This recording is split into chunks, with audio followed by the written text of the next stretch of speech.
Sometimes the losses are bigger than the wins. Welcome to NHL Wraparound Short Shifts for Friday the 13th. It is the month of March, 2026. Vic Morren, Neil Smith. Are you superstitious? No, not at all. So you got nothing else to say on this? Friday the 13th has never had any effect on me. All right.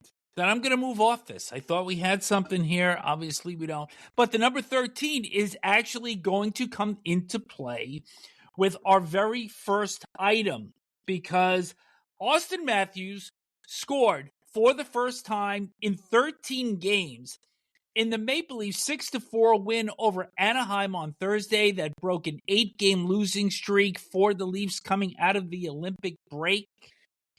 However, exactly 5 minutes after he scored that goal, Matthews left the game, left leg or left knee injury after taking a hit from Radko Gudas. There's a lot to this story, Neil, because first of all, it was Matthews getting off the schneid, making the game 3-2 at that point, and Anaheim completely unraveled, were undisciplined, and yet the Leafs did nothing to respond in the immediate aftermath of that. So let's start there as to why Toronto would not be compelled to go right after Gudas after that hit. I mean, it wasn't anything that anybody couldn't see because Matthews had the puck.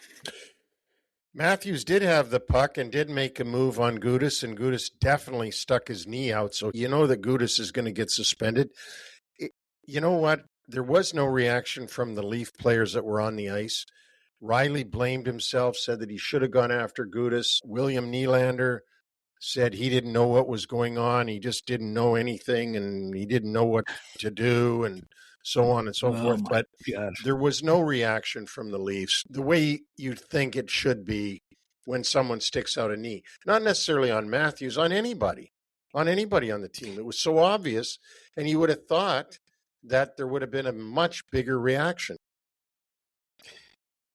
First of all, Gudas is having a phone hearing on Friday and had been suspended 4 times previously, a total of 21 games. The last time he was banished was in February of 2019. But let's go back to this reaction. And as we had said, nothing happened from the Leafs in the immediate aftermath of this incident. Craig Berube, 7th all-time in penalty minutes, 3,149. Must have taken some paint off the wall between the second and third periods because there were 48 minutes of penalties in the final period and a lot of crap going on after every whistle. So, yes, the message got through, and the Leafs played an extremely inspired third period, but I go back to what happened at the end of the second period, that they probably needed that prodding from their head coach, one of the all-time tough guys in the NHL, to respond. So even though they win the game, there's something that just continues not to be right there. But this is something we see from the Toronto Maple Leafs all season long. There's something missing. There's no emotion in the team to speak of. They're way better talent than they're showing. This is a team that needs a real wake-up call over the summer, and I don't know if that's going to be Berube losing his job or Treliving losing his job or people getting traded or people getting signed from outside the organization, but they got to get a wake-up call within this team because there's certainly no Brad Marchand on this team. Do you buy Joel Quenneville's defense of Gudas, saying it was strictly a reactive and instinctive thing and no ill harm was intended?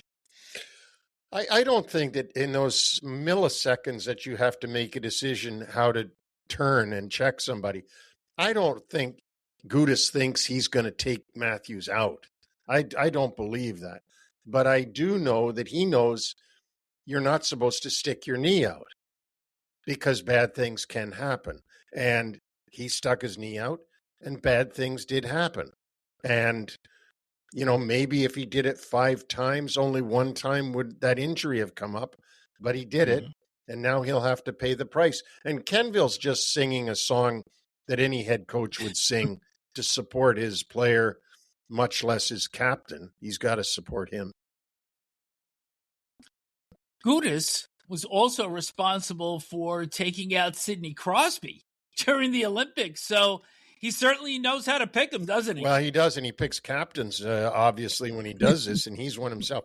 But I don't think the Crosby thing had any ill intent whatsoever. I remember that hit. Yeah. But the thing about Gudas is, and this is why teams want him, this is why he's the captain of Anaheim, you got to keep your head up, and you got to watch out when this guy's on the ice, because he has no fear of retribution.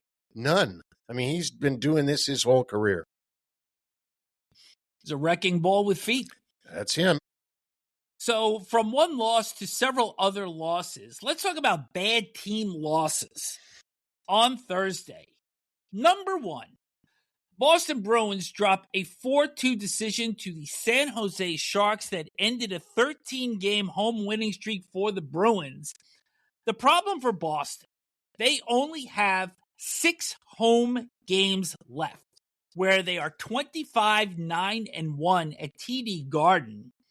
They got 11 on the road, where they are 11-14-5, and they've got a 3-game road trip coming up to Washington, New Jersey, and Montreal. And the Bruins in that precarious spot, Neil, sitting in wild card 2 with 78 points, just one ahead of the Columbus Blue Jackets, and even in games. Yeah, and the Columbus Blue Jackets are coming on pretty strong. They're a team that shows up every night, so it's going to be a battle. I mean, you got to give Boston a lot of credit for the season they've had. We didn't see this season coming for the Boston Bruins. A lot of people were saying, well, it's going to be David Pastrnak and the rest of them. And it certainly hasn't been that way. Pavel Zacha's had a great season. Morgan Geekie's been outstanding. Charlie McAvoy's been great for them. Swayman has got his game back from 2 years ago. So the Bruins deserve a lot of credit, but that's going to be a nasty fight between them and Columbus. And remember, if Columbus gets up there, they could supplant the Islanders, and it'll be the Islanders that's in the fight with the Bruins for the wild card spot. We're going to unravel all of that kind of at the end of this segment. But I just want to go back to the Bruins for a second. And as you said, they have performed so well, so admirably all season long. But boy, if this thing gets away from them after the body of work that they have put forth all this year, that's going to be a tough one to swallow. It will be. I love the way Marco Sturm has handled this team, and I think he's going to continue to handle it this way.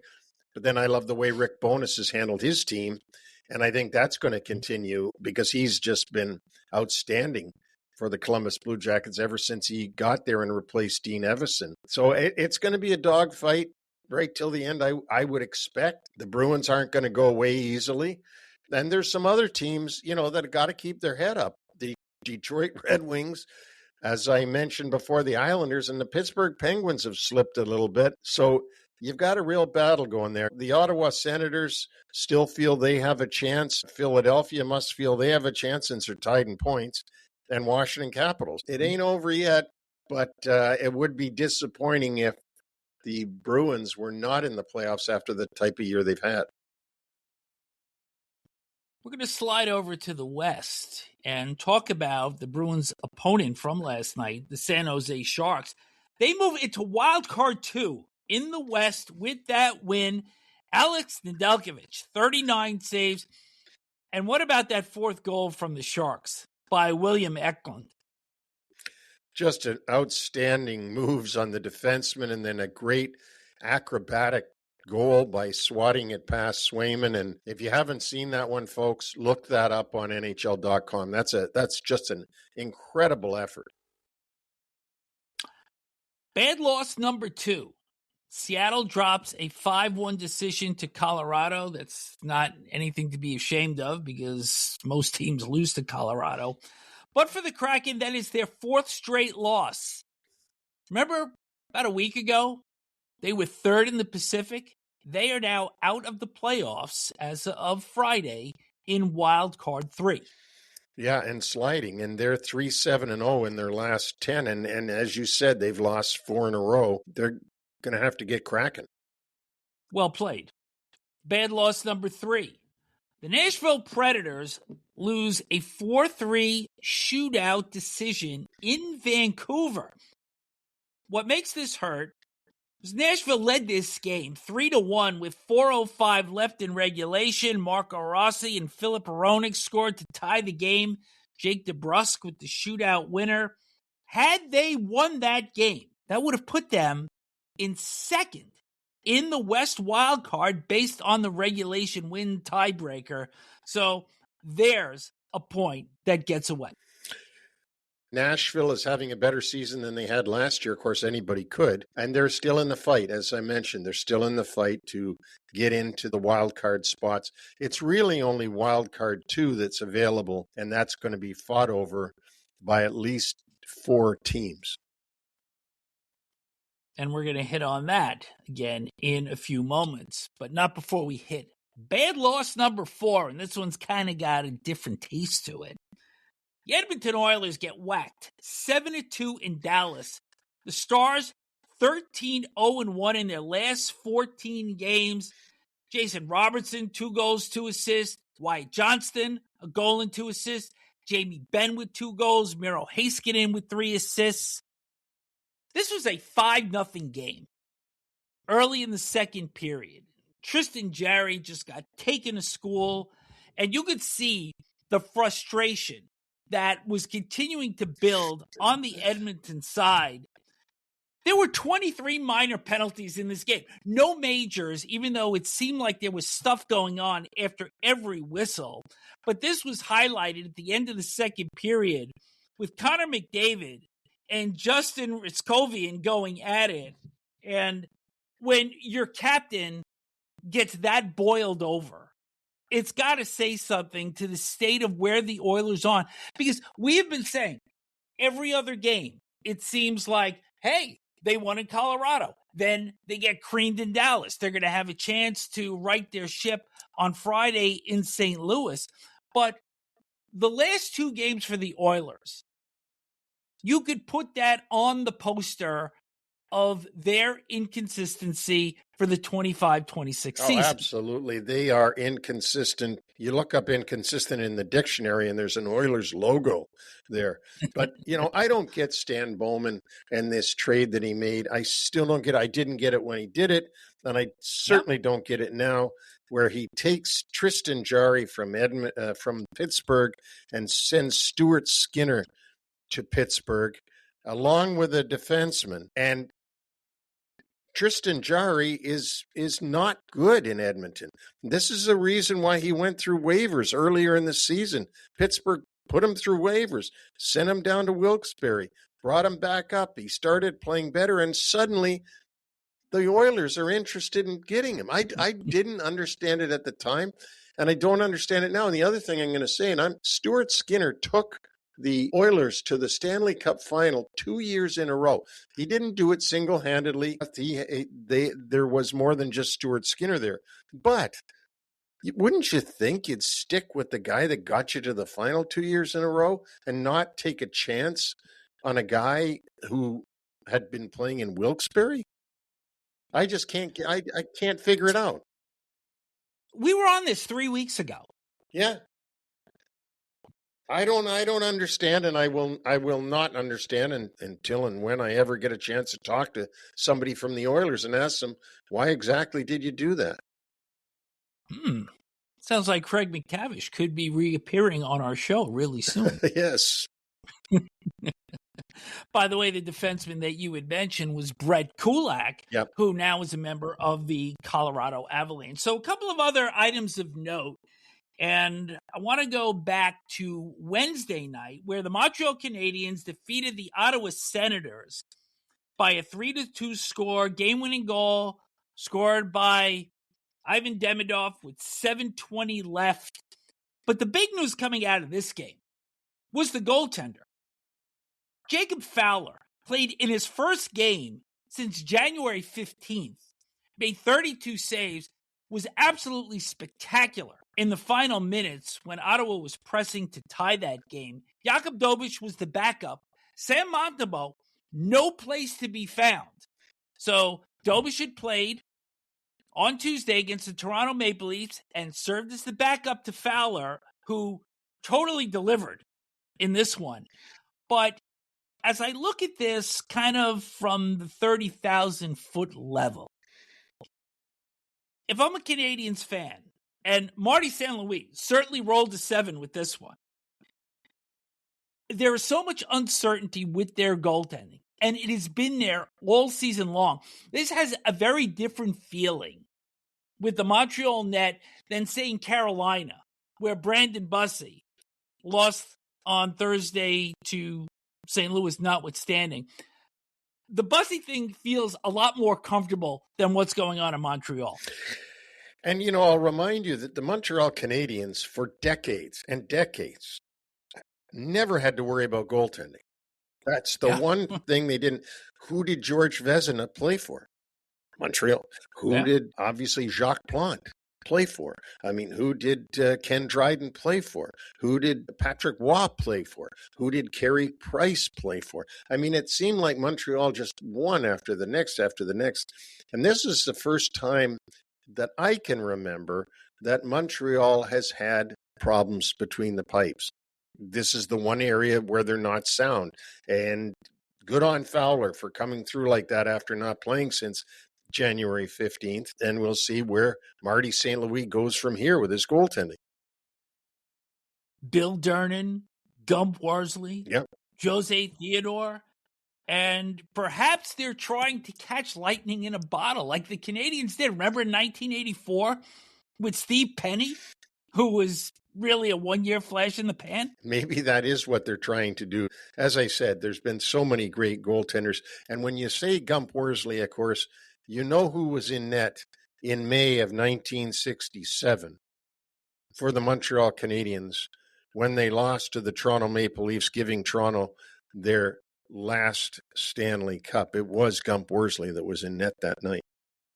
Let's move over to the Washington Capitals. They lost in Philadelphia, but they won on Thursday in Buffalo, snapping the Sabres' 8-game winning streak. Jacob Chychrun, game-winning goal with $1:33 left. This is his 23rd goal of the season.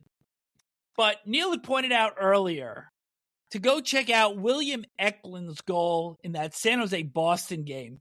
There was something in this one that I don't think I have ever seen before. Late in the first period, Sabres are up 1-0. And Tage Thompson, on a power play, had 4 one-timers in about a 12-second span. It was absolutely unbelievable. It was something that you would see in a carnival, like 3 for $1 or something like that. They just kept teeing him up time after time after time. He actually had a 5th one-timer about 10 or 15 seconds after that, came to the bench smiling, and even though he didn't score, it was something very memorable, something you really never see. Tage Thompson can shoot a hockey puck. I mean, that's the one thing he can really do. For you to give him 5 chances and him not be able to sink one is shocking. There's also something that probably the greatest one-timer of them all, Alex Ovechkin, was sitting and watching this. Oh, yeah. Imagine. He's sitting on the bench down the other end watching this thinking, gee, I wish that was me. For sure. All right. I want to go to the 2 games on Thursday now that really had little to no playoff bearing, but there's a little bit of significance on both of them. New Jersey Devils lost 5-4 to the Calgary Flames. Devils are 4-4 since the Olympic break. But as I'm watching the telecast last night, I'm seeing more stuff with artist renderings of Jack Hughes and the toothless grin and the American flag draped around him. And look, this has been great for U.S. hockey, winning both the men's and the women's gold medals over in Milan. But I think for the rest of this season, you got to put this in the past for a little bit and realize what's out in front of you. Or maybe for the Devils, there's nothing in front of them because they are still wild card 9. And the Devils aren't the only ones, but certainly that's the one that gets the most play because Jack Hughes plays there, and Jack Hughes got the golden goal, and they have blown this thing so far out of proportion. It's scary. But, you have in Winnipeg 2 Americans that won gold medals in Kyle Connor and Connor Hellebuck. They're out of the playoffs. The Winnipeg Jets are right now, and I'm sure there's nobody in Manitoba that's cheering because those 2 guys have gold medals. In Toronto, same thing. You've got Auston Matthews was the captain of the team. They're far out of the playoffs. And again, same thing. And then now in Ottawa, you've got Brady Tkachuk. He's the captain of the Ottawa Senators. At current time, they're not in the playoffs, although I do give it that they are making the push. Jake Sanderson is the same way, the defenseman for the Ottawa Senators, American with a gold medal.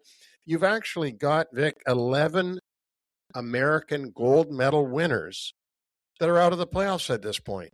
Now, if I was a fan of any of these teams, Winnipeg, Columbus, Ottawa, New York Rangers, Florida Panthers, although how miserable can a Florida Panther fan be with 2 Stanley Cups and 3 times to the final? But I'd be saying, hey, get us into the playoffs. Stop showing me that medal. Just get us into the playoffs. Show me that you have the medal. One of those teams that's not going to be making the playoffs is the Rangers, and it's the final item before we sum up the standings here. They're 5-1-2 since that Olympic break. They get a 6-3 win in Winnipeg, and they beat Connor Hellebuck, who you just mentioned before. Hellebuck gave up 5 goals on 16 shots. The last goal was an empty netter. But the Rangers seem to have found something with their line of Louis Lafreniere, Mika Zibanejad, and Gabe Perreault. You couple that with the returns of Igor Shesterkin and Adam Fox, and they're only 4 points behind the Devils to escape the Eastern Conference basement. But this is a glass half empty, half full kind of thing. Is this something Ranger fans should be excited about, or is the team playing better because there is simply no pressure on them? And I look at Lafreniere in particular because he's a guy that when we had Vincent Mercogliano on an NHL Wraparound earlier in the season, I called him one of the most useless players in the league. He looks terrific right now, probably as good as since 2022 when the Rangers made the Eastern Final against Tampa Bay. But as the old commercial goes, is this real or is it Memorex? And I know I'm dating myself, but how do you assess this improved play based on the environment that they're currently playing in? And that's really not playing for anything right now. I just say it doesn't matter. It doesn't matter. There's no expectations on these guys. I mean, yeah, it's great. Gabe Perreault, all of a sudden, the son of Yannick Perreault, by the way, who is playing on that line. Look, Zibanejad's had a great season. You got to give him the utmost credit. If I was a GM, I'd want Zibanejad because he never quits. He never, ever quits. And Lafreniere, there's no pressure on him. There's no expectations. There's no heat. They all know that as soon as that April 15th comes along, they're done. They get to go home and they don't show up again till training camp. I have seen so many teams that once they're eliminated from playoff contention, play their best hockey of the season. And I think that's what you're seeing in individuals right now on the Rangers and other teams that, it's fun to play again because everybody knows you're out. So you don't have to worry about that. We're going to talk about the teams that are in. Let's sum up the standings. As we head into the weekend, Atlantic Division, it's Buffalo 86, Tampa 84, Montreal with 82 points. So they're kind of forgotten in this. And the Canadiens actually have 2 games in hand, as do the Lightning, on the Buffalo Sabres. In the Metro, Carolina comfortably with 88 points. Pittsburgh and the Islanders tied for second with 79.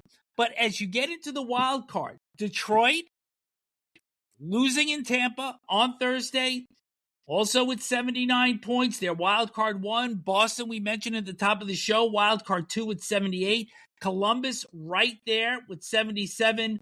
And then Ottawa, Philadelphia, and Washington, all with 73 points, occupying wild card 4 through 6, respectively. So, any thoughts before I go to the West on the standings in the East?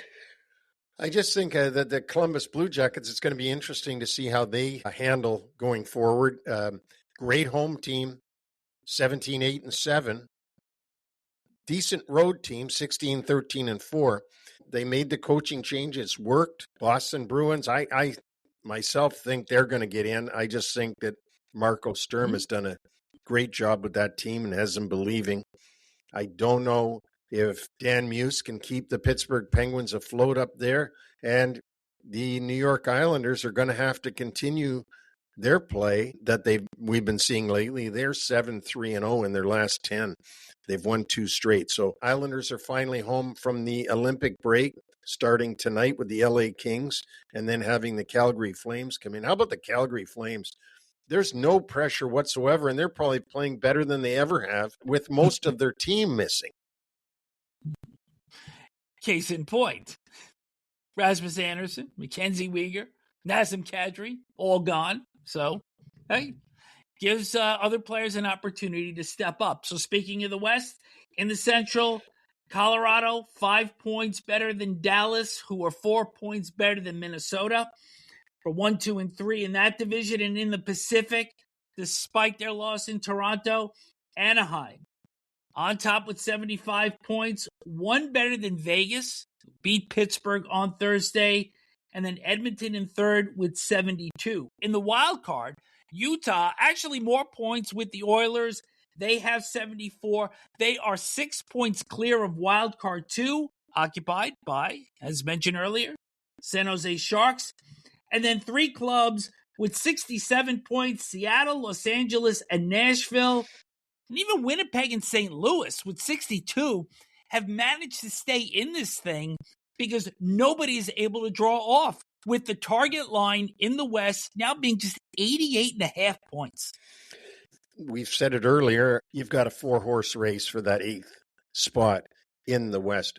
What I find sad when I look at the standings every day is that in the Central Division, either Dallas or Minnesota is going to be eliminated in the first round the way things stand right now, because they're going to have to go head-to-head. And, of course, in the Pacific, if things stay the way they are now, and they probably won't because they're so close there, but one of Anaheim, Vegas, and Edmonton are going to be gone after the first round. Not nearly as dramatic as what's going on in the Central with the powerhouse teams, those 3. But still, the playoff format, I just don't like it, that one of these really good Central teams are going to be gone. They deserve the chance to play one of the weak sisters in the first round, and that's just not going to happen. You don't have that in the East, where you have these dramatically more powerful teams that somebody's going to get knocked out. Yes, in the East, there is going to be decent teams knocked out for sure in the first round, but not like what we're going to see in the Central Division. Your case in point, Bill Guerin has been the latest to speak out about that. And of course, the GM of the Minnesota Wild, and he is going to be one of those 2-3 teams in that Central Division. But to take this a step further, there is no team in the Pacific Division that would even be in a playoff spot in the East. Well, and that isn't that amazing. I don't remember ever seeing discrepancies like this in the past. I'm sure there has been, but this is really, really different, East and West. A couple of rescinded decisions by the National Hockey League, one involving a player, one involving a team. One with the player was Nathan McKinnon, and his game misconduct on Tuesday for crashing into Edmonton goaltender Connor Ingram has been rescinded. The significance to that is, had that game misconduct stood and he were to get another one, it would result in a 1-game suspension. Well, and you wouldn't want that for McKinnon. And I didn't see that crash into Connor Ingram, but obviously the league has overruled the official in this case. Here's one that I think is rather fascinating. It is somewhat involved, and we'll try to walk you best through this. The other rescinded move was a draft pick that the Ottawa Senators had forfeited going back to a trade that was made involving Evgeny Dadonov, who's now a New Jersey Devil. And this trade took place in 2022. A deadline deal between the Golden Knights and the Anaheim Ducks. Vegas had agreed to trade Dadonov to the Ducks and a second-round pick in exchange for John Moore and the contract of Ryan Kessler. The trade was voided when it was discovered that Dadonov's contract had a 10-team no-trade provision with Anaheim included as one of those teams. The Golden Knights contended that the Senators never informed them of that clause when they acquired the player the previous year. The upshot here is the Senators will pick 32nd in this year's draft. They will also pay a $1 million fine to the NHL Foundation Canada. Now, should the Senators miss the playoffs and fall into the draft lottery, their odds will be consistent with their finish, but they are ineligible to win the lottery. And if that were to happen, there would be a redraw. So there's a lot to unpack here. But Neil, coming from the scouting and the GM background, you have often said that when you're in that position, you are building your present, but you are also building your future.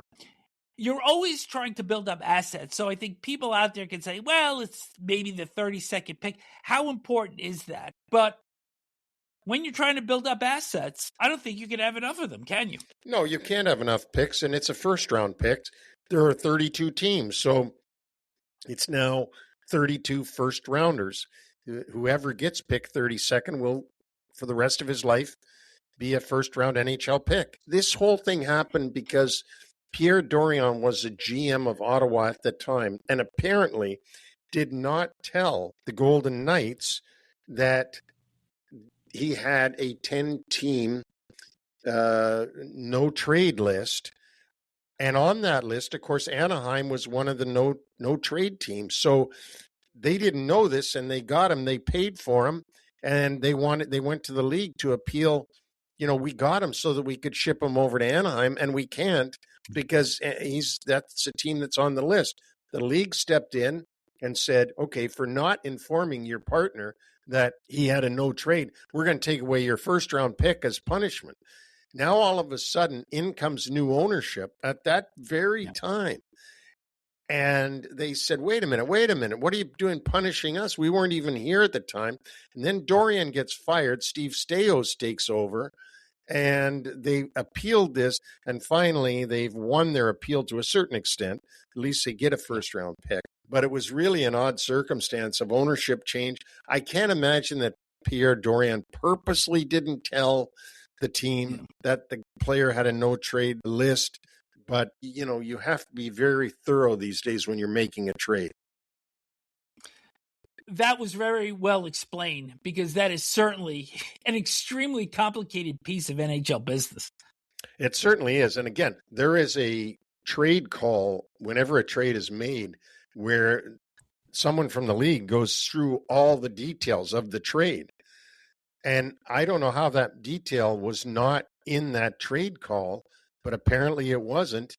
And they probably record the trade calls so they could go back and do it. So that meant that Ottawa either made a mistake and didn't disclose that, or hopefully they didn't purposely not disclose it. That would be kind of dumb. But in any case, Ottawa and their new ownership get their pick back. Some quick personnel notes. Detroit captain Dylan Larkin and teammate Andrew Kopp both expected to miss the next 2 weeks at least with lower body injuries. They were both injured last Friday in a loss against Florida. Captain Mark Stone returned to the Vegas lineup in their win against Pittsburgh on Thursday after missing 5 games. Ironically, he had been injured against Pittsburgh when he had taken a shot to the arm from Chris Letang.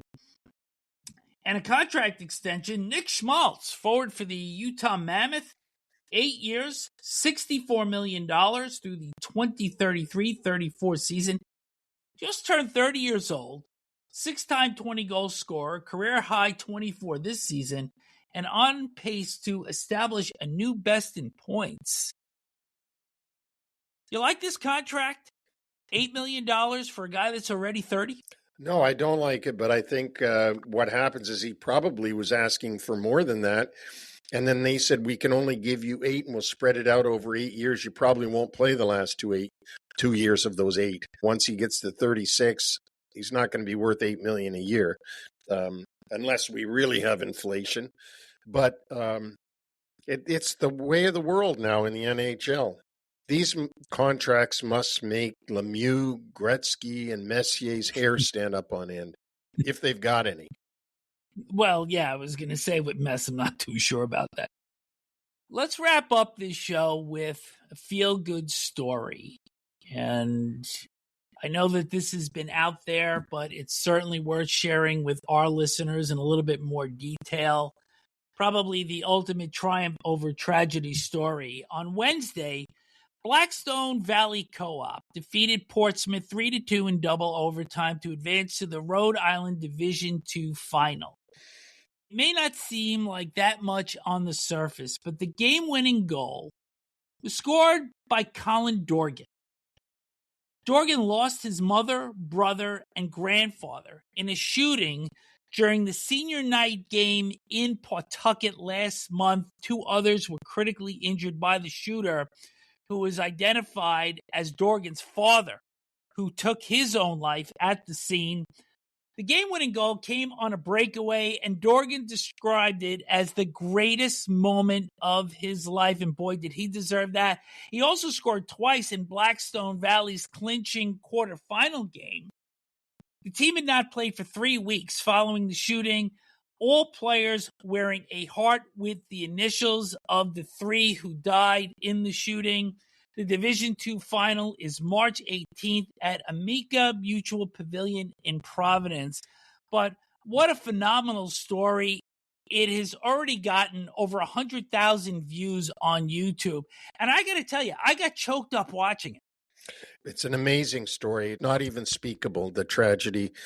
And for this young Colin Dorgan, he's going to need a lot of therapy, because you can only imagine the mental state he will continue to be in when his own father shot his mother, his brother, and his grandfather and killed them all. It's unthinkable. And as I said, for this young man, I just hope that he gets the help that he will need, without any doubt, to get through this. But in the short run, great for him to have at least had some moments of joy out of scoring that game-winning goal.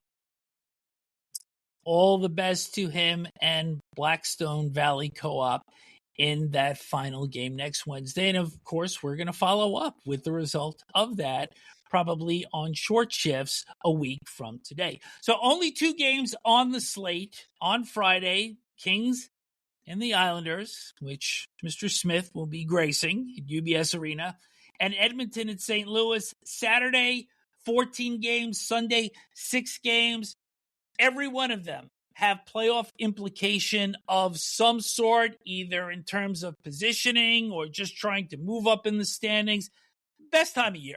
Oh, it's fabulous. And everybody is so close, and most of the fans still think that their teams have a shot, unless you live in the New York Hudson River area, where both teams on both sides of that river don't have a shot. It's a great time of year. But listen, everybody out there, we want to hear from you.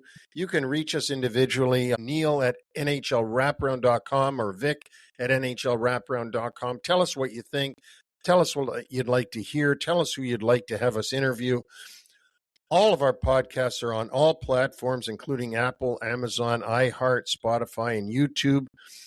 Leave a review if you could, please. There's a place where you can click to leave a review. We'd like to read the reviews. And please have you and your friends subscribe. Peter Obi and Kenji Huang, our latest YouTube subscriber. So welcome to our family. You can also find us on X, Instagram, and TikTok, and Radi8.tv. And for anybody that wants to advertise on our show, we have segments available on NHL Wraparound. There's also sPix. There's Stanley Cup date coming up, so a lot of opportunities. If you would like to sponsor on our show, please reach out to either Neil or myself.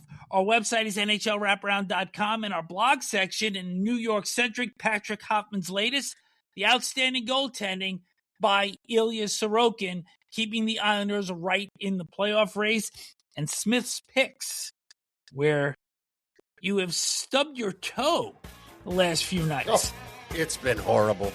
Just horrible. I know how the Maple Leafs feel. Yeah, it hasn't been good, but we'll make up for it over the weekend. So have a good weekend, and we'll speak to everybody again with Short Shifts on Monday.